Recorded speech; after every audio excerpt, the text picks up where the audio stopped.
instructions of experiment number 8. Experiment number 8 is determine the amount of free carbon dioxide in the given water sample. Firstly, we will talk about the theory of this experiment. Carbon dioxide is an acidic gas. It is present in the atmosphere in a small amount, but you know its amount is increasing in the atmosphere due to different pollution sources, and it's a greenhouse gas. When this carbon dioxide comes in contact with water, it gets dissolved in it gets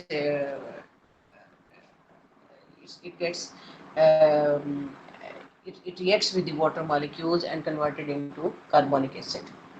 But if it's not reacting with the water molecules, it is just trapped simply in the water molecules. जब carbon dioxide water के अंदर जाती है तो कुछ carbon dioxide तो water molecules के साथ मिलकर कार्बोनिक एसिड में कन्वर्ट हो जाती है, लेकिन कुछ कार्बन डाइऑक्साइड जस्ट ट्रैप होती है वाटर मॉलिक्यूल्स के बीच में। तो ये जो वाटर मॉलिक्यूल्स के बीच में ट्रैप होती है, this is free carbon dioxide. इसको फ्री कार्बन डाइऑक्साइड कहते हैं। यानी लेट्स सपोज कि एक वाटर सैंपल है और उसके अंदर 100 कार्बन डाइऑक्साइड के मॉलिक्यूल्स गए हैं, उसमें से कुछ तो कार्बोनिक एसिड में कन्वर्ट हो जाते हैं, लेकिन कुछ जस्ट ट्रैप हो जाते हैं वाटर मॉलिक्यूल्स में। उनको हम कहते हैं these are free carbon dioxide molecules. उन्होंने रिएक्ट नहीं किया, वो एसिड में कन्वर्ट नहीं हुए, वो अभी अपने ओरिजिनल कंडीशन में ही है, यानी वो CO2 की फॉर्म में ही है। अच्छा, जो तो कार्बोनिक एसिड में कन्वर्ट हो गए हैं, ये तो अब जो वाटर है उसकी एसिडिटी में कंट्रीब्यूट करेंगे, ठीक है। लेकिन हमने इस एक्सपेरिमेंट में डिटरमिन करनी है the amount of free carbon dioxide, यानी कि जो अभी कार्बोनिक एसिड में कन्वर्ट नहीं हुई कार्बन डाइऑक्साइड। अच्छा, कुछ तो नेचर से डिजोल्व होकर कार्बन डाइऑक्साइड वाटर में जाती है, कुछ जगहों पर कार्बन डाइऑक्साइड को इंटेंशनली डाला जाता है वाटर और वाटर रिलेटेड ड्रिंक्स के अंदर। जैसे बेवरेजेस होती हैं, जो कोल्ड ड्रिंक्स पीते हैं, इनमें कार्बन डाइऑक्साइड को फिल किया जाता है। तो वो कार्बन डाइऑक्साइड कार्बोनिक एसिड की फॉर्म में नहीं, बल्कि वो फ्री कार्बन डाइऑक्साइड की फॉर्म में होती है, जो कि ट्रैप हुई होती है। इसीलिए जैसे ही वो प्रेशर लूज करते हैं, ढक्कन लिड को लूज करते हैं, तो फौरन बबल्स ऊपर की तरफ आते हैं। तो वो जो प्रेशर के साथ फिल की हुई कार्बन डाइऑक्साइड होती है वो ऊपर को निकलती है। तो आज हम डिटरमिन करेंगे free carbon dioxide in the given water sample. अच्छा, अगर ये कार्बन डाइऑक्साइड वाटर के अंदर होती है तो इससे प्रॉब्लम क्या आती है? इससे प्रॉब्लम ये आती है वाटर बिकम्स कोरोसिव। ये वाटर कोरोसिव हो जाता है, अगर उसको यूज करते हैं तो वो कोरोजन कर देता है, ठीक है। तो आज इस एक्सपेरिमेंट में हम डिटरमिन करेंगे free carbon dioxide in the given water sample. So what is the procedure of this experiment? In the procedure,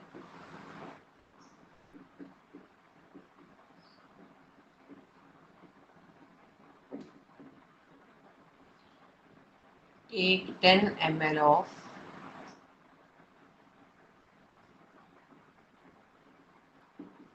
given water sample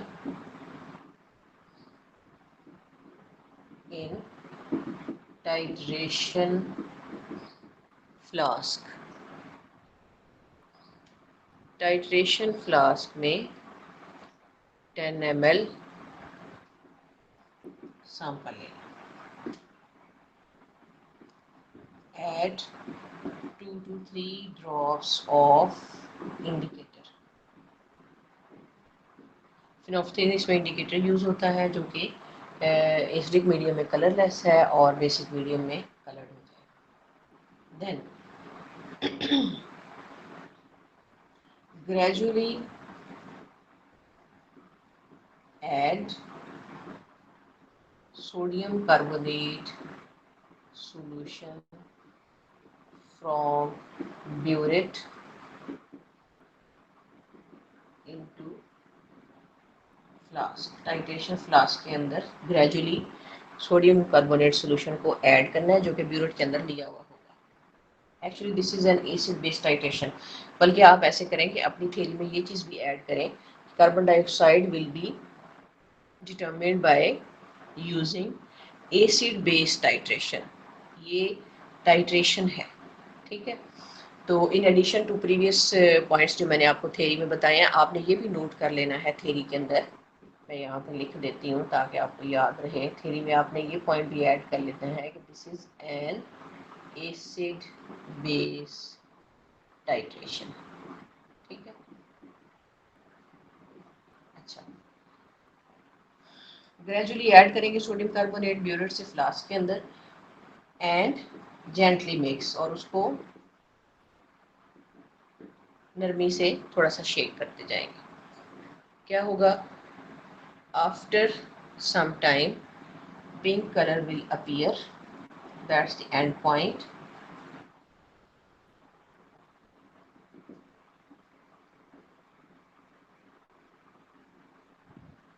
and it will persist, pink color आएगा और वो persist करेगा। at that point stop the addition of sodium carbonate, फिर आपने stop कर देना है and just note the used volume of Na2CO3, ठीक है। यहाँ तक हो गया आपका लाइन पेज। अब आए प्लेन पेज की तरफ।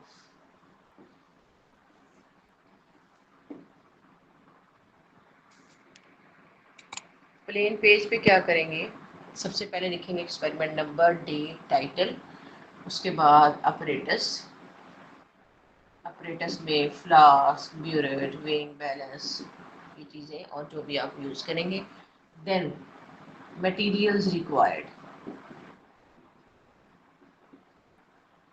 materials required in this experiment are given water sample,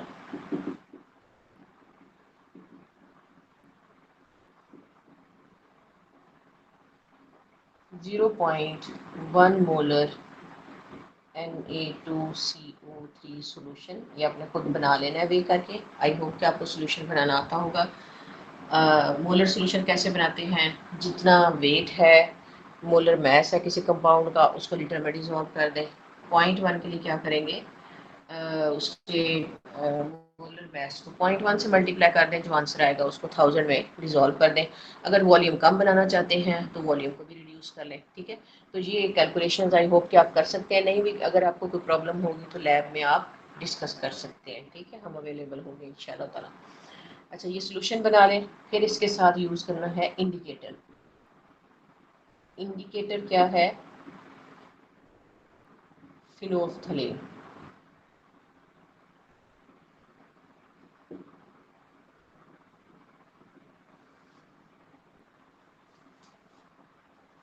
ठीक है। फिनोल्फथलीन इसमें इंडिकेटर है।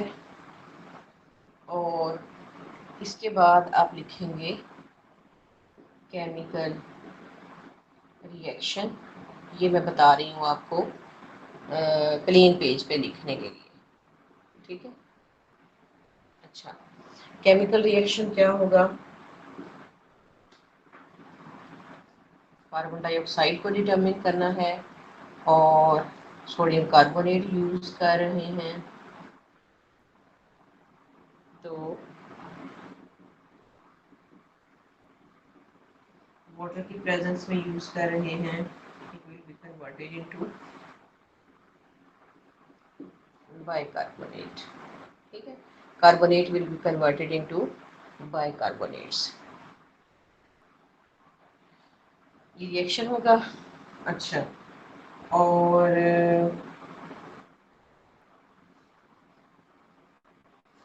एंड पॉइंट लिख लें इस साइड पे। एंड पॉइंट क्या है, pink colour,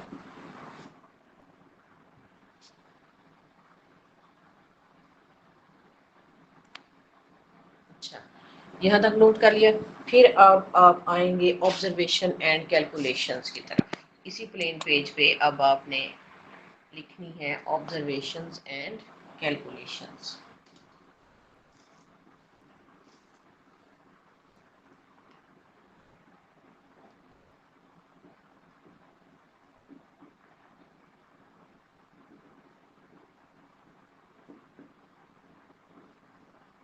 observations and calculations में पहले आप एक टेबल बनाएंगे जिसमें आप वॉल्यूम नोट करेंगे जो यूज हुआ होगा।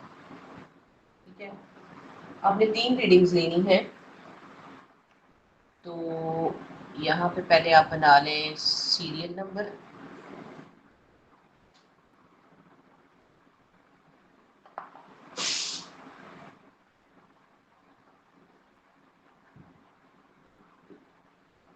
यहाँ पे आप सीरियल नंबर लिख लें 1 2 3। ठीक है, उसके बाद इनिशियल रीडिंग,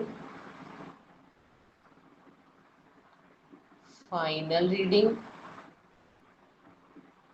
और वॉल्यूम यूज्ड। ठीक है, ये 3 कॉलम्स बना लें।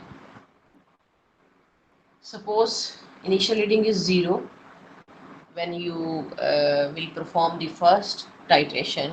Initial reading, let's suppose, is 0 and the final reading is 5. Volume used is 5 ml. Second reading, when starts, initial volume is 5, initial reading is 5 and the final reading is 9. ठीक है, तो difference क्या आ गया 4 ml। ठीक है, इसी तरह आप इसको भी नोट कर लेंगे। 3 आपने रीडिंग्स लेनी है ताकि उनकी एवरेज ली जाए और चांस ऑफ एरर कम हो जाए। ये इनिशियल और फाइनल रीडिंग्स कहाँ से लेनी है, आई होप कि आपको पता होगा कि आपने ब्यूरेट पे नोट करनी है। जब आप टाइट्रेशन करेंगे तो आप ब्यूरेट पे नोट करेंगे कि पहले ब्यूरेट में रीडिंग क्या थी और टाइट्रेशन का एंड पॉइंट आने पे उस पर क्या रीडिंग है, कितना वॉल्यूम सोडियम कार्बोनेट का यूज हुआ। ये जो वॉल्यूम यूज्ड हम लिख रहे हैं, this is the volume used of sodium carbonate. ठीक है, फिर आपने इनका एवरेज ले लेना है, एवरेज वॉल्यूम ऑफ Na2CO3 यहाँ पे आ जाएगा। लेट सपोज ये आ जाता है 5 ml, लेट सपोज। ठीक है, आ गया 5 ml। अब आपने क्या करना है, अब आप लगाएंगे M1V1 ओवर N1 वाला फार्मूला। सैंपल है एक तरफ, V1 सैंपल वाटर सैंपल, ठीक है, और दूसरी तरफ है स्टैंडर्ड सॉल्यूशन। स्टैंडर्ड सॉल्यूशन में क्या है,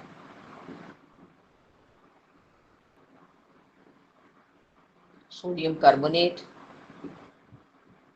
ठीक है, तो M1 V1 over N1, M2 V2 over N2। ठीक है, अब आप इसमें वैल्यूज पुट कर दें। M2 हमें मालूम है, सोल्यूशन हमने बनाया था 0.1 मोलर। ठीक है, 0.1 लिख देते हैं और चले M मोलर के साथ लगाते हैं। और वॉल्यूम कितना यूज हुआ 5 ml। ठीक है, और N2 हमें मालूम है क्या है 1। ये N2 कहाँ से आया, ये आया केमिकल रिएक्शन से, जो पीछे लिखा है कि 1 molecule of sodium carbonate reacts with 1 molecule of carbon dioxide. ठीक है, अच्छा इस तरफ आ जाए, M1 हमें नहीं मालूम, यही तो हमें फाइंड करना है। वॉल्यूम 10 ml लिया था। ठीक है, अच्छा और N1 1 है, ये हमें केमिकल रिएक्शन से पता चला। अब इनको रीअरेंज कर लें। M1 is equal to 0.1 molar into 5 ml over 1 into 1 by 10 ml। ठीक हो गया, अब इसको सॉल्व कर लें, जो भी आंसर आएगा उसको यहाँ पे नोट कर। ठीक है, अच्छा लेट सपोज आंसर आता है x मोलर। ठीक है, यानी कि इसकी जो कार्बन डाइऑक्साइड की मोलैरिटी आई है वो है x मोलर। अब इसको अमाउंट में कन्वर्ट कैसे करें, इसको अमाउंट में कन्वर्ट करने के लिए लिखेंगे amount of CO2 is equal to x molar, ये मोलैरिटी है ना, multiply by molecular weight x multiply by molecular weight, और इसका मॉलिक्यूलर वेट क्या है 44 ग्राम पर मोल है, यही है ना। तो इसको मल्टीप्लाई करेंगे x को 44 से, ठीक है। तो जो भी आंसर आएगा, लेट्स सपोज y आ जाता है, आंसर विल बी y ग्राम, ठीक है। अच्छा, अब ये जो y ग्राम आए हैं कार्बन डाइऑक्साइड के, ये कितने वॉल्यूम में है, ये 10 ml में है। तो अब हम इसको कन्वर्ट करेंगे लीटर में। 10 ml of water sample contain CO2 y gram, 1000 ml of water contains CO2 is equal to y gram into 1000, ठीक है। तो ये आ जाएगा y ग्राम पर 1000 ml, जो भी आंसर आएगा, ठीक हो गया। ये आ गया पर लीटर आंसर, यानी कि इसको हम कह सकते हैं y ग्राम पर लीटर, ठीक है।